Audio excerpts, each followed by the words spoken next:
آقای مصباح بحث مهمی که در اینجا ارائه میکنن اینه که کارآمدی یک مجلس شورا به این صورت که تصویر کردن بیشتر هست. مجلس شورای اسلامی که مجموعه از لجنه ها یعنی گروه هایی باشه که در اموری تخصص دارند.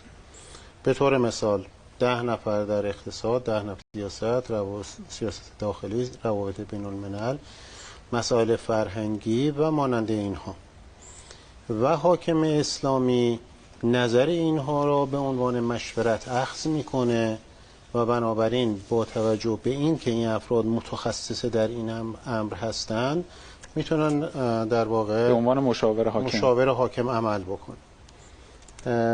این پیشنهاد ایشون در واقع یک نقطه قوت بود داره. نقطه قوت بحث ایشون اینه که این لجنه ها تخصصی هستند. یکی از مشکلاتی که وجود داره اینه که مثلا در یک روستایی، یک شهری، یک نماینده انتخاب میشه، به مجلس میره، برای اولین بارش هم هست، مثلا تحصیلات عالیه هم نداشته، ابتدا روبرو میشه تخصصی در قانون نویسی نداره. بعد بحث سر اینه که کدام کمیسیون برود، بحث سر اینه، بعد میره بعد از 4 سال مثلا تجربه پیدا میکنه، دوره بعد انتخاب نمیشه.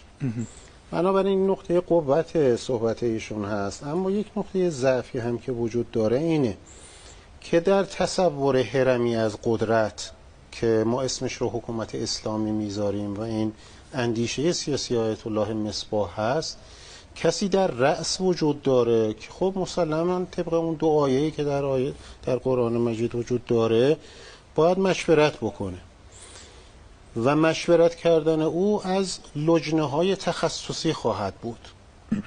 معنای این سخن اینه که ارزش رأی مردم رو کمتر بکنیم. یعنی معنای این سخن اینه که دیگه مردم اون افراد رو انتخاب نکنن، چون ممکنه مردم افرادی رو انتخاب کنن که متخصص نیستن در اون امر، نه اینکه عدالت و تقوا و اینها ندارن، بلکه متخصص نیستن در اون لجنه ها. اگر عطف به جلسه قبل بخوایم صحبت بکنیم، در تصور آیت الله مصباح یک حکومت اسلامی وجود داره که این شکل هرمی داره.